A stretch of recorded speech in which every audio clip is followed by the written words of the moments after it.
Hello leaders, today we're going to discuss two very important MBA functional domains, HR and operations. I will be talking about five very important skills required for HR and five very important skills required for operations. My name is Professor Deb और इससे पहले हम video में आगे बढ़े please आपसे request है आप इस वीडियो को लाइक करें एज वेल एज सब्सक्राइब करें और अगर कुछ भी आपके पास क्वेश्चंस हैं जिनके आप आंसर्स चाहते हैं कमेंट सेक्शन ओपन रहेगा, आप उसमें कमेंट्स भी कर सकते हैं। Okay, so let's start now. हम लोग बात कर रहे थे एचआर के 5 स्किल्स की। देखो, सबसे पहले हम समझते हैं कि एचआर जिसको हम ह्यूमन रिसोर्स कहते हैं उनके क्या क्या रोल्स होते हैं। एक ना बहुत ही अजीब सी बात है कि जिससे भी बात करो, चाहे किसी एग्जीक्यूटिव से बात करें या किसी even many faculties also say the same thing, या हम किसी बच्चों से भी बात करें, एक मिथ है जिसको मैं मिथ इसलिए कहता हूँ क्योंकि वो बिल्कुल भी सच्चाई नहीं है। लोग को कहते हैं कि अगर एचआर में जाना है तो आपके पास ना एक माँ का दिल होना चाहिए। भाई, सबसे पहली बात है, it is very difficult to have a heart like mother, not possible. So ये जो लोग कहते हैं ना कि आपके पास एक माँ का दिल होना चाहिए, आप इस चीज़ से ना बिल्कुल बाहर आ जाओ। ये एक कॉर्पोरेट वर्ल्ड है, प्रोफेशनल वर्ल्ड है, प्रोफेशनल तरीके से चलता है। आपको प्रोफेशनल स्किल्स लाने पड़ेंगे। वो बात सच है कि माँ के पास हर वो स्किल्स होता है जिसकी ज़रूरत मैनेजमेंट में होती है। हर स्किल्स होता है, चाहे वो फाइनेंस की बात करें, सेल्स की बात करें, एचआर की बात करें, ऑपरेशंस की बात करें, वो एक स्किल्स के भंडार होते हैं। उनसे जो भी आप सीख सकते हो वो कम है, बट यहाँ पे हम ऐसी किसी चीज़ पे नहीं जाएंगे। एक और मिथ है, लोग ये कहते हैं कि अगर आपको एचआर में जाना है तो आपको एक फीमेल ओरिएंटेशन होना चाहिए, या आप एक फीमेल हैं तो आपको एचआर में जाना चाहिए। Again, not only it's a myth, actually it's wrong. अच्छा, एक बात बताओ, मुझे जरा आप नाम बताओ बहुत ही फेमस शेफ का। आपके जहन में जो भी नाम आएंगे वो सारे मेल्स आएंगे, फीमेल्स नहीं आएंगे। So first of all friends, अगर आपको लीडर बनना है, कॉर्पोरेट लीडर बनना है, कॉर्पोरेट में जाके लीडरशिप पोजीशन लेनी है, ये मेल फीमेल के कंसेप्ट से ना बाहर आना पड़ेगा। ये किसी भी तरीके से कॉर्पोरेट्स में कोई बायसनेस नहीं चलती, ना जेंडर बायस, ना रीजन बायस, ना एथनिक बायस, ना कुछ नहीं बायस चलता। वहाँ पे सिर्फ प्रोफेशनलिज्म चलता है, काम चलता है, जिसको काम आता है वही आगे बढ़ सकता है। सो इसीलिए मैं इन सब चीज़ों को साइड में रख के हम बात करेंगे हार्ड कोर स्किल्स की, जो स्किल्स या तो सॉफ्ट स्किल्स में आएंगे या हार्ड स्किल्स में आएंगे एचआर के लिए। एचआर के लिए सबसे पहले जो स्किल्स की जरूरत है वो है टेक्निकल स्किल्स। और जब मैं टेक्निकल स्किल्स की बात करता हूँ, प्लीज रिमेंबर, एचआर के लिए आपको एनालिसिस करनी पड़ती है, क्योंकि आपको दो लोगों के बीच में एनालिसिस करनी है, आपको दो रोल्स के बीच में एनालिसिस करने हैं, आपको बहुत एनालिसिस करना होता है। लोग जो कहते हैं ना कि अगर आपको एचआर में जाना है तो आपको मैथ्स की कोई ज़रूरत नहीं है, sorry, they are wrong, absolutely wrong. आपने नए कंसेप्ट सुने होंगे, एचआर एनालिटिक्स। आप मुझे समझा दो, आप कैसे एचआर एनालिटिक्स कर सकते हो या जा सकते हो उसके अंदर अगर आपके पास मैथ्स स्किल नहीं है। एचआर का एक बहुत इंपॉर्टेंट रोल होता है कॉम्पनसेशन, पेरोल। आप कैसे पेरोल में एंटर कर सकते हो, कैसे पेरोल को समझ सकते हो, कॉम्पनसेशन में एंटर कर सकते हो अगर आपके पास मैथ स्किल्स नहीं है। आपको कोई इंटीग्रेशन नहीं करना, आपको कोई साइंस के मैथ्स वाले मैथ स्किल्स नहीं चाहिए, but basic math skills, basic analytical skills ज़रूर चाहिए। और जब मैं टेक्निकल की बात कर रहा हूँ, ये सारे एनालिटिकल स्किल्स आपको थ्रू सॉफ्टवेयर आना चाहिए, विच मीन्स सबसे पहले अगर आप कुछ सीखना चाहते हैं, go and learn Excel. You must know advance Excel. Advance Excel के अंदर आपको पिवट टेबल बनाना आना चाहिए, आपको एच लुकअप, वी लुकअप आना चाहिए, मैक्रोस पे काम करना आना चाहिए। ये सब बहुत इंपॉर्टेंट है, जो शायद कोई कॉलेज, कोई टीचर, कोई स्टूडेंट आपको ना बोले, but go and talk to the recruiters. उनके लिए सबसे पहला स्किल जो होगा एचआर के लिए वो होगा एक्सेल की स्किल्स। अगर एक्सेल की नॉलेज है, अच्छी पकड़ है, they will definitely recruit you. उसके बाद बाकी चीज़ें आती हैं।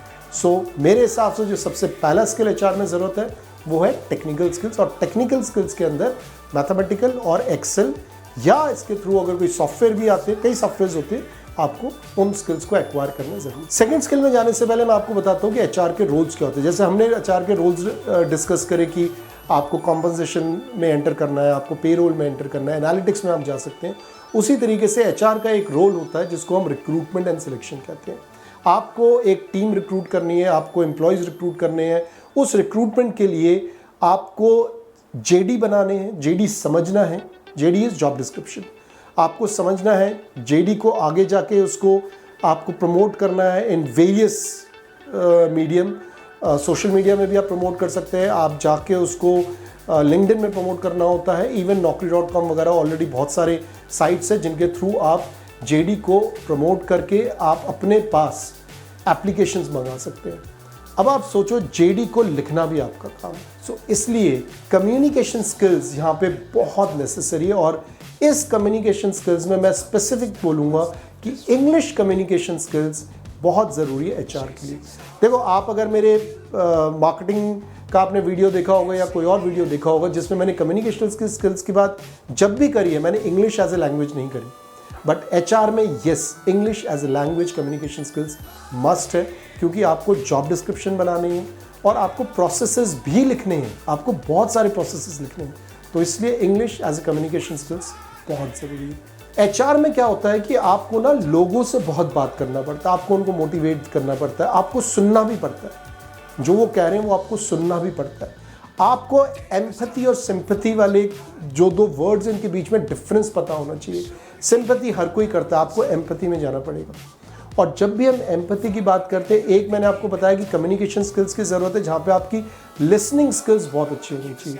एट द सेम टाइम आपकी EQ बहुत ज़रूरी है यहाँ पे, जिसको हम इमोशनल क्वोशंट कहते हैं।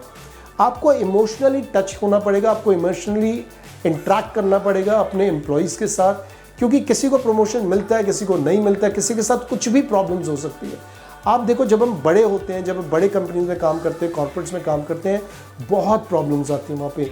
मैनेजर की एम्प्लॉयज़ जो उसके सबॉर्डिनेट्स हैं उनके साथ इश्यूज़ आते हैं, आपको उन इश्यूज़ को एड्रेस करना पड़ता है। ज़रूरी नहीं है कि आप उनका एड्रेस सच में कर पाओ, बट एटलीस्ट सुनना ज़रूरी है एंड देन उसको एस्केलेट करना ज़रूरी है। और एस्केलेट करने से पहले आपको ये समझना पड़ेगा कि गलती क्या सच में मैनेजर की है या एम्प्लॉय की है, किसकी है। उस बेसिस पर आप उसको एस्केलेट कर सकते हो। कई कंपनीज़ में सेक्सुअल हेरेसमेंट्स के केसेस होते हैं, ऐसे केसेस में भी आपको एम्पैथी के थ्रू ही जाना पड़ेगा, इमोशनल क्वेश्चन को आना ही पड़ेगा सामने। इसके अलावा भी आप देखोगे कई लोगों को ट्रेनिंग की ज़रूरत है, कई लोगों को चेंज मैनेजमेंट की ज़रूरत है, कई बार आपको पिंक स्लिप्स भी देना पड़ता है, आपको बोलना पड़ता है सॉरी अब शायद हमारे पास आपके लिए काम नहीं है। तो ऐसे केसेस में EQ plays a very important role. So as an HR, you must have this particular skill in you. नहीं है, डेवलप करना मुश्किल है, बट फिर भी आपको जाके डेवलप करना पड़ेगा। Fourth skill, negotiation skill. अरे रुको, मुझे पता आप सोच रहे होगे सर ये क्या स्किल्स कह रहे हो, ये तो सेल्स का स्किल होता है नेगोशिएशन स्किल। अरे रुको, आप सोच रहे होगे कि मैं ऐसा क्या कह रहा हूँ, ये तो सेल्स का स्किल होता है। ऐसा बिल्कुल नहीं है। अब आप मुझे बताओ, आप रिक्रूटमेंट में हो, आप रिक्रूटमेंट करना चाहते हो, सिलेक्शन करना चाहते हो, आप एक पर्टिकुलर कैंडिडेट जिसे आप कन्विंस कर रहे हो कि वो आपकी कंपनी में आए, काम करे, क्या आप उससे नेगोशिएट नहीं करोगे? बिल्कुल करोगे। और ये नेगोशिएशन हर रूप में होगा, हर तरीके से होगा। आपको उसे कन्विंस करना पड़ेगा कंपनी के बारे में, कंपनी पॉलिसीज के बारे में, कल्चर के बारे में। लास्ट में आपको उससे सैलरी नेगोशिएट करनी पड़ेगी। यस, नेगोशिएशन स्किल्स सेल्स में, मार्केटिंग में भी इंपॉर्टेंट है, बट HR में बहुत ज़्यादा इंपॉर्टेंट है। Not only in selection and recruitment, negotiation skills आपको और भी कई जगह पे यूज़ करना है। कॉन्फ्लिक्ट मैनेजमेंट, दो लोगों के बीच में कॉन्फ्लिक्ट हुआ, भी मैंने आपको थोड़ी देर पहले बोला। नॉट ओनली कि आपको सुनना पड़ेगा अच्छी तरह से, कम्युनिकेशन स्किल्स चाहिए, आपको नेगोशिएशन स्किल्स भी चाहिए। आपको गलत को गलत बताना पड़ेगा और उसको समझाना पड़ेगा ये क्यों गलत है, उसकी ग्रेविटी कितनी ज़्यादा खतरनाक हो सकती है, कितना ज़्यादा खराब हो सकता है कंपनी के लिए। सो इन सब के लिए आपकी नेगोशिएशन स्किल्स बहुत ज़रूरी है। आपको देखो, आपको पूरे ऑर्गेनाइजेशन को ऐसे समझना पड़ेगा कि इट इज़ अ टीम। अगर ये टीम इकट्ठे चलेगी तभी ऑर्गेनाइजेशन ग्रो करेगी। अगर ये टीम इकट्ठी नहीं चल रही है और अगर कहीं पे कोई प्रॉब्लम है इस टीम के अंदर, ये ऑर्गेनाइजेशन कभी ग्रो नहीं कर पाएगी। So if you want continuous growth for this organization as an HR manager और as an HR executive, you must have good negotiation skills. The fifth skill, analytical skills. देखो, ये analytical skill एक्चुअली में हर एक जगह important है, but HR में ये उतना ही इंपॉर्टेंट है जितना कि ये मार्केटिंग में या ऑपरेशंस में या फाइनेंस में इंपॉर्टेंट है। आपको ये समझो कि HR में कितना कुछ एनालाइज करना पड़ता है। आपको एक एक जो एम्प्लॉय हैं उनके परफॉर्मेंस को एनालाइज करना पड़ेगा, आपको उनके कॉम्पनसेशन स्ट्रक्चर को एनालाइज करना पड़ेगा, आपको ऑर्गेनाइजेशन स्ट्रक्चर को एनालाइज करना पड़ेगा, आपको ओवरऑल जो ऑर्गेनाइजेशन स्ट्रक्चर आप बना रहे हैं या वो जो आपको बनाना है, क्योंकि किसी भी एचआर एग्जीक्यूटिव मैनेजर का एक रोल होता है ऑर्गेनाइजेशन स्ट्रक्चर को डेवलप करना। बिना एनालिटिकल स्किल्स को आगे बढ़ाए आप इसको नहीं कर सकते। इसीलिए आप देखो एचआर एनालिटिक्स आज के डेट में बहुत ज़्यादा आगे चल रहा है, राइट। सो अगर आपको किसी भी तरीके से एचआर में एंटर करना और आपके दिमाग में ये है कि मुझे मैथ्स नहीं चाहिए, मुझे नंबर्स का कोई लेना देना नहीं है, एब्सोल्युटली रॉन्ग। आज के डेट में न्यू जनरेशन में न्यू एज कंपनीज के अंदर जहाँ पे कि every employ is fighting against the artificial intelligence knowledge, it is important for you to get hold of the analytical skills. अगर आप सोचते हैं कि आपको मैथ्स नहीं चाहिए, आई एम सॉरी, आपको चाहिए, उतनी ही चाहिए ताकि आप एनालाइज कर सकें दो चीज़ों के अंदर। कंपैरेटिव एनालिसिस है, this comparative analysis can be between the two organization, two departments, two employees, two managers, but आपको ये स्किल्स ज़रूरी है, बहुत ज़रूरी है। सो फ्रेंड्स, 5 स्किल्स जो मैंने आपको बोले हैं एचआर के, वो आप दोबारा से सो फ्रेंड्स, ये 5 स्किल्स हैं जो आपको बहुत ज़रूरी है आपके अंदर होना चाहिए, so that you can grow seamlessly, smoothly in your career in HR. अब एचआर के बाद लेट्स टॉक अबाउट ऑपरेशंस। देखो, ऑपरेशन मैनेजमेंट या operation domain in management is another very important domain, और इसके जो स्किल्स हैं वो थोड़े से अलग है बाकी सब स्किल्स से, but mix and match almost जो स्किल, जो जनरल स्किल्स होते हैं मैनेजमेंट के, वो तो चाहिए ही चाहिए। जैसे हमने बात करी एचआर में कम्युनिकेशन स्किल्स की जरूरत है, बट वहाँ मैंने स्पेसिफिकली बोला था इंग्लिश की जरूरत है। यहाँ पे ऑपरेशंस में भी कम्युनिकेशन स्किल्स की बहुत ज़रूरत है, but again here the communication skills के अंदर अगर लैंग्वेज की बात करते हो तो लोकल लैंग्वेज की ज़रूरत है। आप जहाँ काम कर रहे हैं वहाँ की लोकल लैंग्वेज में आपकी पकड़ होनी बहुत ज़रूरी है। So you see, communication skills में भी अलग अलग बातें हम कर रहे हैं। ऑपरेशंस में it is all about having a good communication skills and your in depth knowledge in local language is more important than anything else. अब क्यों होना चाहिए? आपको लेबर्स के साथ बात करना है, लोकल एम्प्लॉयज़ के साथ बात करना है। ऑपरेशन मैनेजमेंट का मतलब ही ये होता है कि ज़्यादातर टाइम आप फैक्ट्री में होंगे, फैक्ट्री साइट पे होंगे, मैन्युफैक्चरिंग साइट पे होंगे, और किसी भी प्रोडक्शन मैन्युफैक्चरिंग साइट पे आपको काफ़ी हद तक लेबर्स या ब्लू कॉलर एम्प्लॉयज़ के साथ बात करना है। वो शायद उतने फ्लुएंट नहीं होंगे कॉमन लैंग्वेजेस में, उनके अपने लैंग्वेजेस होंगे। अगर आप चेन्नई में हैं तो वो वहाँ की लैंग्वेज बोल रहे होंगे, आप यूपी में हैं तो वो वहाँ की लैंग्वेजेस बोल रहे होंगे। इसलिए आपकी पकड़ on the local language is very much. So that is what the communication skill I'm talking about. Next skill, again I'll go back with the mathematical skills, जिसको हम quantitative techniques के skills की बात करते हैं। जब भी हम operations management की बात करते हैं, हम इसके अंदर scheduling की बात करते हैं, इसके अंदर हम मैन्युफैक्चरिंग में फैक्ट्रीज की बात करते हैं, मशीन्स की बात करते हैं। एक मशीन एक पार्ट करेगा, दूसरा मशीन दूसरा पार्ट करेगा, तीसरी मशीन तीसरा पार्ट करेगा। इन तीनों मशीन के बीच में कम्युनिकेशन की ज़रूरत है, और इस कम्युनिकेशन के लिए आपको एनालिटिकल स्किल्स को पिक करना ही पड़ेगा। आपकी मैथमेटिकल एबिलिटी, आपकी क्वांटिटेटिव एबिलिटी बहुत स्ट्रॉन्ग चाहिए, क्योंकि आपको बहुत ज़्यादा मैथ्स यूज़ करना पड़ता है इसके अंदर। ये लोग गलत सोचते हैं कि अगर मेरी मैथ्स ख़राब है, इंग्लिश ख़राब है, तो मैं ऑपरेशन मैनेजमेंट ले लेता हूँ। बिल्कुल भी नहीं, आपको ग्रोथ नहीं मिलेगी। देखो, एक बात समझो, never pick a job based on the present scenario. अगर आप कोई जॉब लेना चाहते हैं, आप ये सोचो कि 10 साल 15 साल बाद आप कहाँ होंगे। अगर 10-15 साल बाद आपको अच्छी ग्रोथ मिल रही है तो आप बिल्कुल ठीक जॉब में, और आपके स्किल्स बिल्कुल ठीक है। सो ऑपरेशन मैनेजमेंट में मैथमेटिकल स्किल्स बहुत ज़रूरी है। थर्ड स्किल जो ऑपरेशन मैनेजमेंट में बहुत ही इंपॉर्टेंट है, और जिसके बिना शायद ऑपरेशन मैनेजमेंट में एंटर करना मुश्किल हो जाएगा, that is the eye to quality. आपके पास क्वालिटी की पकड़ होनी ज़रूरी है, क्योंकि प्रोडक्शन है, प्रोडक्ट निकलने वाला है, मशीन के साथ डील कर रहे हैं, आपके पास बहुत ज़्यादा इन्वेंट्रीज़ होंगी, इन्वेंट्रीज़ को हैंडल करेंगे आप, सप्लाई चेन को आप हैंडल करेंगे। इन सब को हैंडल करने के लिए आपके पास क्वालिटी के ऊपर पकड़ होनी बहुत ज़रूरी है। आप लोगों ने पढ़ा भी होगा सब्जेक्ट लाइक TQM, 6 सिग्मा, ये सब सब्जेक्ट्स पढ़ाया क्यों जाता है? क्योंकि किसी भी ऑपरेशन मैनेजमेंट के लिए क्वालिटी का सीखना, क्वालिटी को जानना, क्वालिटी पे काम करना is very important. See, a good operation manager is going to be effective and efficient. काफी लोगों को इन दोनों के बीच में डिफरेंस नहीं पता, लोग कुछ बोलते कोई कुछ बोलता है। सिंपल समझने की कोशिश करो। आज मैं सिंपल वर्ड्स में आपको इफेक्टिव और एफिशिएंट समझाने वाला हूँ। इफेक्टिव मीन्स क्वालिटी ओरिएंटेड, आपने क्वालिटी कितनी अच्छी दी है, that is what effective is. Efficient mean आपने कम रिसोर्स यूज करके कितना ज्यादा प्रोडक्शन करा है, उसके अंदर पैसा हो सकता है, रॉ मटेरियल हो सकता है, कुछ भी हो सकता है। सो एक प्रोडक्शन मैनेजर को, एक ऑपरेशन मैनेजर को इफेक्टिव भी होना होता है, एफिशिएंट भी होना होता है, इसलिए उसको क्वालिटी की पकड़ होनी बहुत ज़रूरी है। फोर्थ पॉइंट जो ऑपरेशन मैनेजमेंट के लिए बहुत ही ज़्यादा ज़रूरी है, ऑपरेशन मैनेजमेंट में एक मेंटेनेंस बहुत इंपॉर्टेंट टॉपिक है।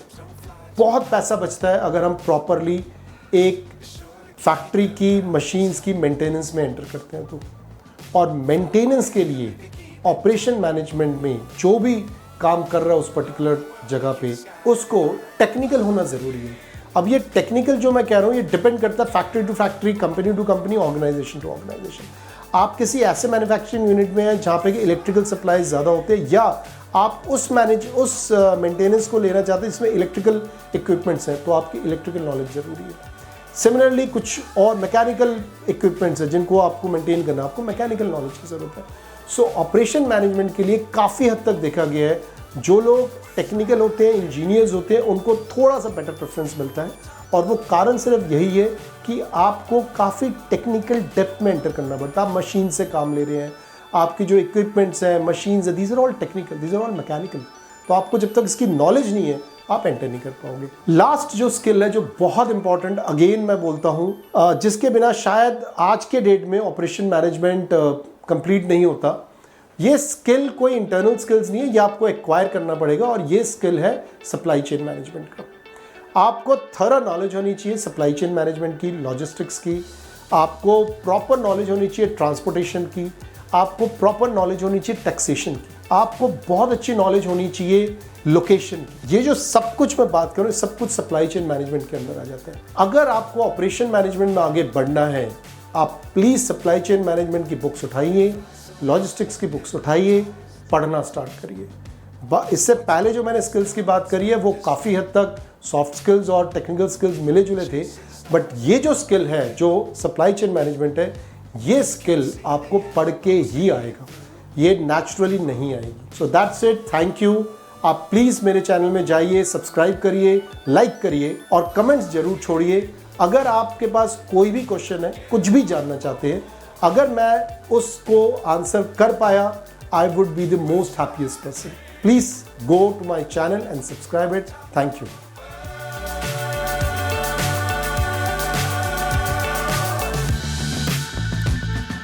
Dangerous times, don't fly too high.